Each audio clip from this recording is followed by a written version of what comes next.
My name is Kelsey Whitmore, and if you ask my father, I'm just the shadow that trails behind his favorite daughter. Growing up, whenever we met someone new, he'd smile proudly and say, "This is Charlotte, our future lawyer." And then with a shrug, "And her sister." No name, no mention of my scholarship, my research, my startup. Just her sister, like I was a footnote in a story he didn't want to tell. I used to wonder if I was being too sensitive. Until Charlotte's high school graduation, when I stood 3 feet from him and he raised his glass, saying, "To my one and only star." I wasn't on the banner. I wasn't in the family photo. They didn't even crop me out. They retook it without me. No one ever said I was disowned. But I learned that you don't need a fight to be forgotten. You just need to be quiet long enough for them to build a version of the family where you were never there. So I got quiet. For years. Until one Tuesday, when an email from the alumni office popped up. Eastern University, Class of 2025, Commencement Highlights. I nearly deleted it, but one line caught my eye. Keynote speaker, CEO of one of North America's fastest-growing medtech startups.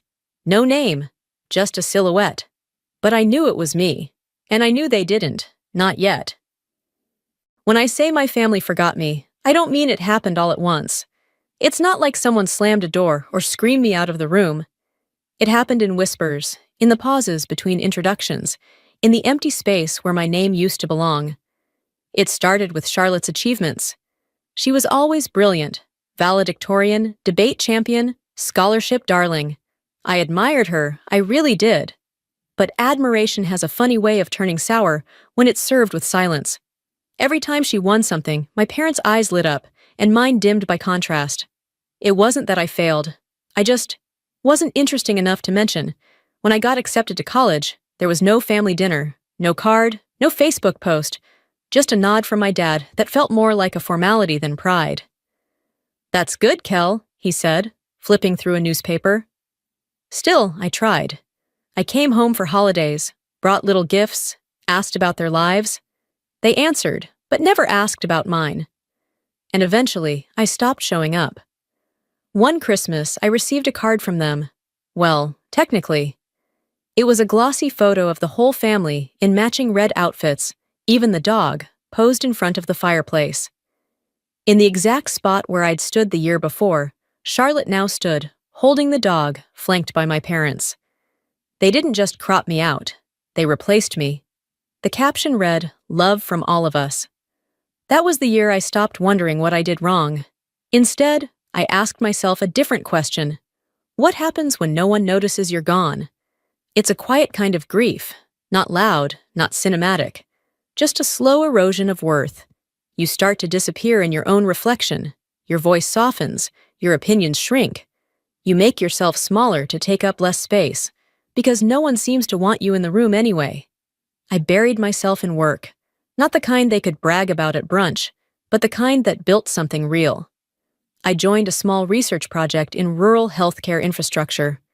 It was underfunded, barely staffed, and no one expected it to go anywhere. But I saw something in it, potential, impact, purpose. And I wanted to pour everything I had into it, so I did. I stayed up nights filing grant applications under a pseudonym, soldering prototype equipment in my dorm hallway, chasing contracts no one thought I'd land. I didn't put my real name on the early papers. I didn't want to be found, not yet. I wasn't hiding out of shame. I was building in peace. My mother once told me, "You don't have to be loud to be powerful." She died before any of this happened, before I became something worth talking about. But her voice lingered in my head when I was alone, pushing me to keep going, even when no one clapped. By the time I turned 27, the startup had become something more than a side project. We had traction, we had users, we had funding, and still, no one in my family knew, or cared. And I preferred it that way, until I saw that email. The keynote investor, the one being whispered about on campus, the one no one had ever seen in person, that was me. And suddenly, for the first time in a long time, I didn't want to disappear. I wanted to show up, not to beg for a seat at their table, but to prove I'd built my own. I didn't build the company out of ambition. Not at first. I built it out of necessity, out of silence, out of the aching, stretching need to matter somewhere, anywhere, even if it was under a name no one recognized. The startup began as a research initiative in a forgotten corner of the university, focused on rural medical access. I wasn't even listed as a lead. I was the quiet kid in the back who knew how to stretch a $200 grant into 6 weeks of working prototypes. Most days, I skipped meals to buy parts. I'd fall asleep in the engineering building between classes. No one noticed, no one asked, and it was better that way. The fewer eyes on me, the more I could create. I gave the project a name, Metfir, drawn from an old word meaning to carry across. That's all I wanted, to carry care across the gaps the system ignored. Small towns, neglected clinics, outdated tools. Everyone wanted to solve urban healthcare, but no one looked out past the suburbs. I did, because that's where I felt most like myself, on the edge of the map. We got our first traction through a local pilot, then a second. I filed every legal document through an alias, not just for privacy, but because I didn't want any connection to the Whitmore name. I didn't want the startup to be something my father could claim credit for once it succeeded. I didn't want Charlotte's friends whispering about how we were sisters, as if that gave her a slice of my work. I wanted it clean, independent, invisible. And for a while it was. We grew through word of mouth and angel investors. I kept my head down. My CTO, Owen, knew my real name, but he never used it outside private emails. Our team respected the boundary without question. They knew there was history I didn't talk about. They didn't push. They just followed the vision, and that was enough. We hired slowly, intentionally. No buzz, no headlines, no press kits. Our software reached over 24 rural networks before anyone outside the industry even realized we existed. And even then, the face of the company remained blank, on purpose. Then came the Summit Invitation, a major investor event hosted by Eastern University, my former campus, and Charlotte's soon-to-be alma mater. It was a full-circle moment I didn't ask for. At first, I ignored the invite. I figured it was spam, but the subject line said, Commencement Weekend Keynote Invitation, Unconfirmed CEO. I opened it on a whim, already planning to delete it, but when I read the itinerary, my stomach dropped. The keynote slot, slated to begin just 40 minutes after Charlotte's graduation ceremony, was reserved. For me, not by name, not publicly, but someone had tracked the IPs, the filings, the grants. Someone had done the math. They knew, even if they weren't sure. They suspected. And now, so did I. A second email came hours later, this one from my aunt, sent to the whole family chain by accident. Graduation updates, catering menu, seating chart. At the bottom, one note from my father.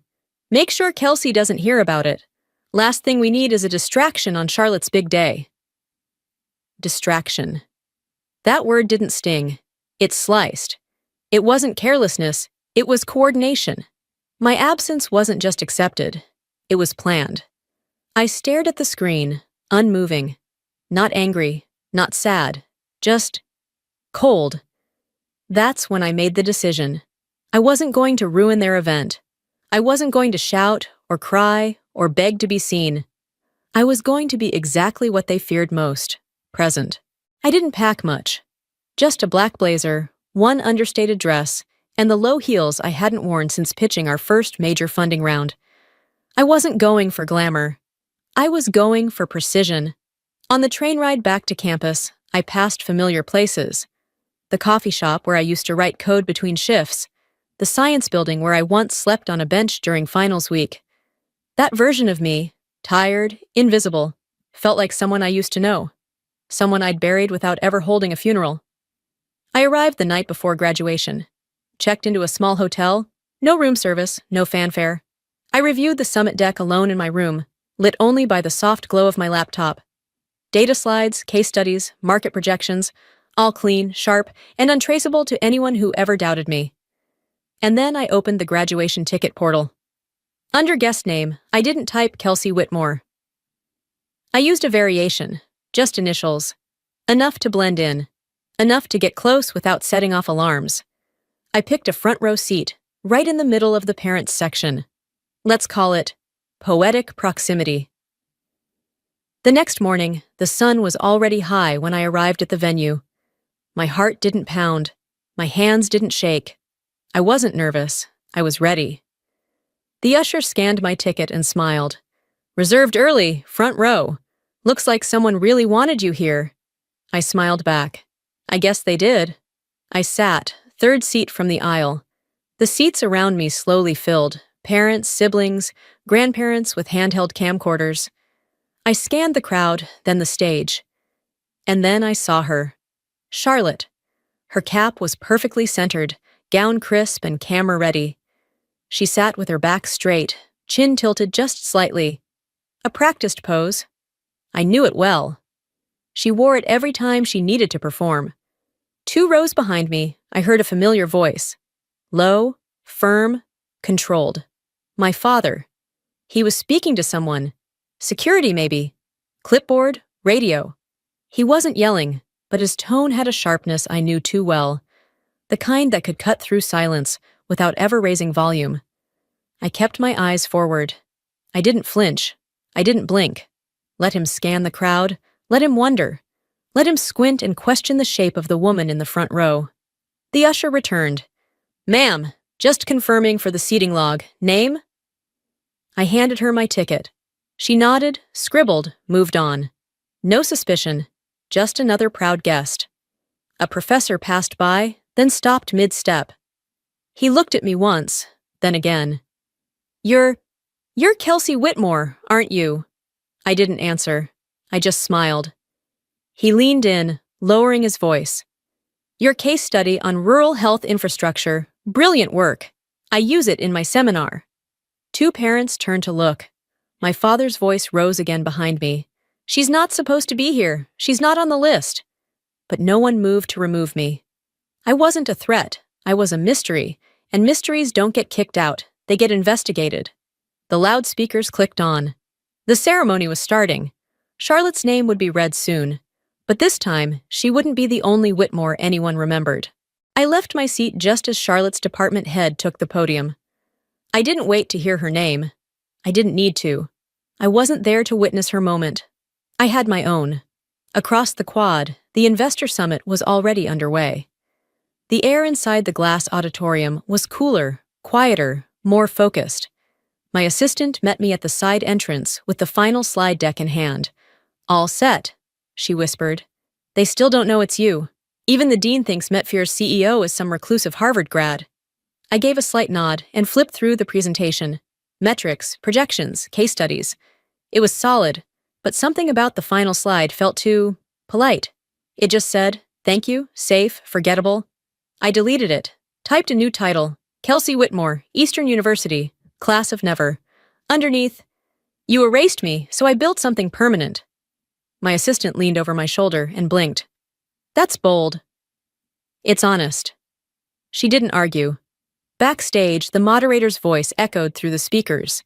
"Please welcome the founder and CEO of Metfear." I stepped into the lights. They didn't feel hot. The stage didn't feel high. I didn't feel small. The audience turned. Trustees, professors, industry leaders, students. I didn't bring notes. I didn't need them. "I built Metfear," I began, "because no one in my family thought I could finish anything. And they weren't entirely wrong. I didn't finish college. I didn't finish Thanksgiving dinners. I didn't finish being the daughter they wanted." Pause. "But I finished this." Click. Slide change. A map of rural health expansions. Then photos, partnerships, renovated clinics, the faces of people we'd helped. Click. One grainy image. Me, 6 years ago, hunched in a hallway with wires and a soldering iron. The room was quiet, focused, listening. And then, movement. Second row, stage left. A professor leaned towards someone wearing a cap and gown. "You didn't tell me she was your sister," he said, not realizing his mic picked it up. Charlotte stiffened. The professor looked back at me, then nodded.